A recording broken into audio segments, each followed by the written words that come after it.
इंजी भाई की तरफ सीधा हम जाते हैं। जी इंजी भाई क्या कहेंगे आप? नहीं, जो कोयटा की जो मुश्किलें हैं ना, वो मेरे ख्याल में क्योंकि जी वो खुद भी है ना, माइंड उनका क्लियर नहीं है क्योंकि जी उन्होंने किस तरह की क्रिकेट खेलनी है या वो क्या करना चाह रहे हैं। स्पेशली अगर बैटिंग में देखा जाए ना, तो अभी तक किसी भी प्लेयर का जो है ना बैटिंग का नंबर है ना, वही कंफर्म नहीं हो रहा कि जी किसने किस नंबर पे खेलना है और किसने कहाँ बैटिंग करनी है। और थोड़ा सा एक तो ये वाली बात तो बड़ी दफा हो गई है कि जी कौन से प्लेयर ने कहाँ खेलना है और किस नंबर पे खेल रहे हैं, एक तो ये नहीं पता चल रहा। दूसरा जो इनकी बैटिंग की सारों से बड़ी प्रॉब्लम आ रही है ना, कि इन्होंने किस पेस से स्टार्ट करना है। राइट। कल है ना, मैं आपको एक छोटी सी मिसाल दूंगा। कल है ना इफ्तिखार खेल रहा था, इफ्तिखार ने कल मेरे ख्याल में कोई 38 एक स्कोर किए हैं, कोई 30-32 बॉलों पे इस तरह उसने कुछ स्कोर किए हैं। 27 पे 39 किए हैं। 27 पे 39। जो उसका पहली 12 बॉलों पे थे ना, 9 से 10 बॉलों पे स्कोर उसका 12 से 13 था। उस टाइम एवरेज है ना आपकी 14 से 15 पे जा चुकी थी। हाँ बिल्कुल।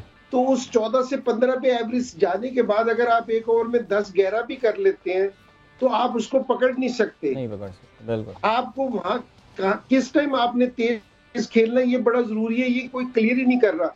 सरफराज ने भी कल जिस तरह 41 रन बनाया, कोई 30 से 32 बॉलों पे 36 बॉल, आप 220 चेज कर रहे हैं और आपकी खेलने की जो सी पेस है, अगर वो आप इस तरह खेल लेंगे तो ये मुश्किल होगा। राइट। ठीक है जी, एवरेज अगर एक टाइम 12 से या 13 से ऊपर चली जाए फिर है ना काबू करना बहुत मुश्किल हो जाता है। तो इन द एंड में जिस टाइम 14 की या 15 की एवरेज चली जाए और कोई बैट्समैन फिर 12 रन की भी एवरेज से आके खेल दे कि जी वैसे तो लगेगा तेज खेला है, स्ट्राइक रेट बड़ा अच्छा है, लेकिन टीम की रिक्वायरमेंट उस टाइम वाली नहीं है। बिल्कुल। और दोनों एंड से ना जो इंजी भाई बात कर रहे हैं, दोनों एंड से उस वक्त जो इफ्तिखार और सरफराज खेल रहे थे, दोनों एंड से जो है ना वो जो रिक्वायरमेंट थी उस हिसाब से खेले। नहीं, कल इंजी भाई ने जिक्र किया था जी एवरेज को कंट्रोल करने के हवाले से, कल भी आपने बात की थी। बिल्कुल जी, एवरेज देना आपने मौके के हिसाब से, T20 पे आपने रिक्वायरमेंट के हिसाब से खेलना है। ठीक है जी, आपको क्या जरूरत है, ठीक है ना। हमें 100 का स्ट्राइक रेट नहीं चाहिए, 125 का नहीं चाहिए, आपको रिक्वायरमेंट किस चीज की है। तो ये बहुत जरूरी चीज है क्योंकि जो इनकी जो बैटिंग है ना, एक तो नंबर कंफर्म नहीं है। जिस तरह कल हफीज आया, बड़ा अच्छा खेला। हफीज जैसे बड़ा मुश्किल होता है किसी भी प्लेयर के लिए, हफीज लेकिन बहुत अच्छा खेला। लेकिन दूसरे बैट्समैन है ना, कोई किसी का नंबर सेटल नहीं है, तो फिर वैसे भी बैट्समैन के लिए मुश्किल हो जाती है कि मैंने इफ्तिखार का नाम लिया या सरफराज का नाम लिया, क्रिटिसिज्म के लिए नहीं लिया। लेकिन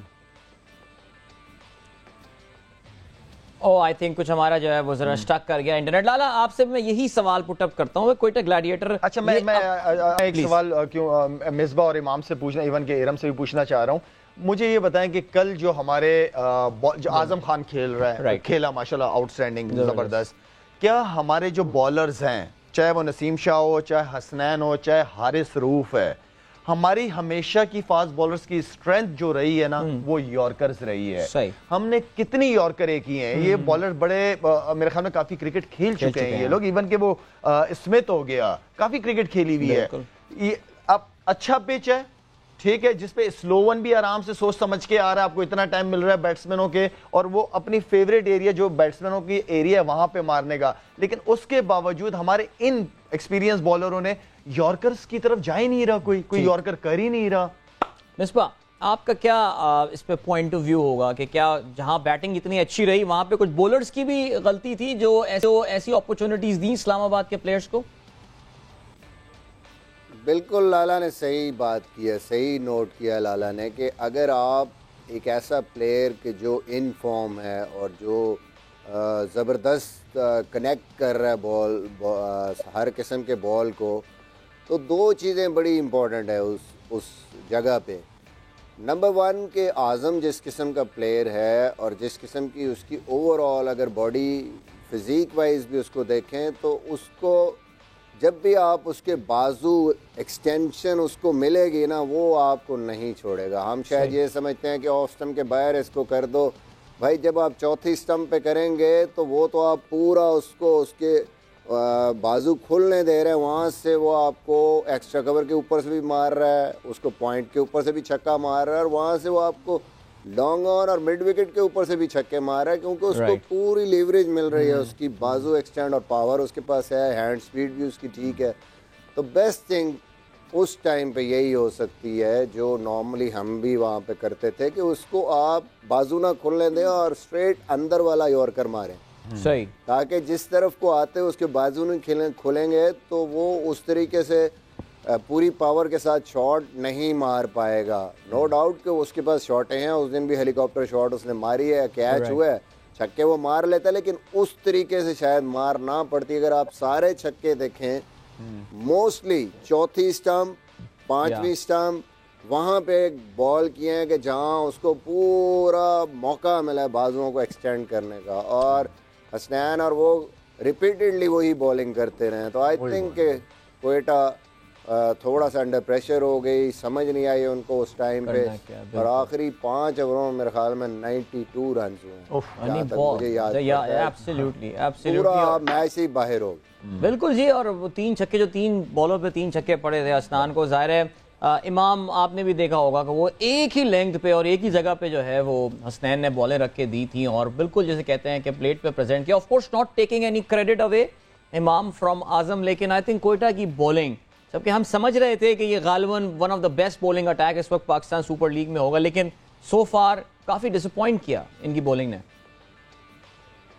जी देखें, मैंने कल भी कहा था कि अगर आप पेपर पे शीट ला के देंगे तो मेरी कोयटा अभी भी फेवरेट टीम है, क्योंकि मुझे लगता है कि सारी चीज़ें कवर्ड है। लेकिन देखें, हर चीज़ की आप एक ऐसी टीम के अगेंस्ट खेल रहे हैं जो बहुत आपको लग रहा है ग्राउंड में भी कि एक क्लियर प्लान से और एक क्लैरिटी से आ रही हैं, और एक आप ऐसी टीम देख रहे हैं जो बिल्कुल ऐसा लग रहा है कि क्लैरिटी नहीं है उनके प्लान्स में भी और उनकी बैटिंग लाइन में भी। तो मेरे ख्याल से ये बहुत बड़ा इशू आ रहा है दोनों इसकी वजह से कि इनके ना बॉलर्स को क्लैरिटी नहीं है। देखें, आप अगर किसी भी टीम में होंगे तो पीएसएल में होंगे तो आप नसीम और हसनैन को अपनी टीम में लेके आना चाहेंगे कि आपके पास स्पेस भी है। लेकिन आप देखें, अगर आप यॉर्कर्स नहीं कर रहे, देखें जब 145 पे यॉर्कर आप करेंगे तो आपको बहुत एक्सेप्शनल शॉट मारेंगे तो आपको छक्का पड़ेगा। लेकिन इस पे बात वहीं पे आ जाती है कि आपकी कप्तान के साथ क्या प्लान डिसाइड हुआ है मैच से पहले, क्या आपके अपने प्लान्स हैं, क्या आपकी क्लैरिटी क्या है, आपकी मीटिंग में क्या बात हुई है। और मुझे ऐसा लगता है ये हम पाकिस्तान टीम में भी फील करते हैं कि एक होता है प्लान 1, तो जब हमारा प्लान 1 फेल हो जाता है ना, तो उसके बाद जरूर प्लान बी भी होता है कि हमने इसके बाद हमने यहाँ पे आना है। तो मुझे ऐसा लगता है कि हमारे बॉलर्स इतने एक्सपीरियंस हैं, लेकिन जब प्लान बी पे आता है ना, तो मुझे ऐसा लगता है कि उसमें ना थोड़े से, मैं उसमें अगर कहूँगा कि गूफ हो जाते हैं वहाँ पे, कि प्लान बी नहीं समझ आता कि प्लान बी है क्या, कि प्लान बी को हमने एग्जीक्यूट करना कैसे है। तो अगर आप देखें यॉर्कर्स करेंगे तो मुझे ऐसा लग रहा है थर्ड मैन पॉइंट दोनों ऊपर है, और आप फिर ऑफ स्टंप पे यॉर्कर्स कर, उन्होंने थोड़े बहुत जो यॉर्कर ट्राई भी किए वो ऑफ स्टंप के बाहर किए। फिर अगर थर्ड मैन और पॉइंट के ऊपर से आप अगर यॉर्कर करेंगे तो वो मेरे ख्याल से तो वो फ्री हिट है। तो अगर आप डंडों में यॉर्कर करेंगे तो उसके लिए बहुत मुश्किल हो जाएगा। तो ये थोड़ा सा क्लैरिटी पे बात मैं इसको कहूंगा ज्यादा, कि आपकी क्लैरिटी क्या है विद इन योर बॉलर, के आपको अपनी स्ट्रेंथ का पता है कि नहीं, क्या कि मैंने करना क्या है। तो ये चीज मिस कर रहे हैं पूरे टूर्नामेंट में ये। और बहुत इंपॉर्टेंट पॉइंट इमाम ने जो बोला कि डंडों पे यॉर्कर करने वाली जो बात की, आप देखें ओडीन स्मिथ ने जो उसको आखिर में बोल्ड किया था वो भी किया था, उसने हल्का सा पेस चेंज करके उसने जो एक यॉर्कर रखी और वहां पे Azam of course he wanted to go for a boundary as well, but that is all what he was doing.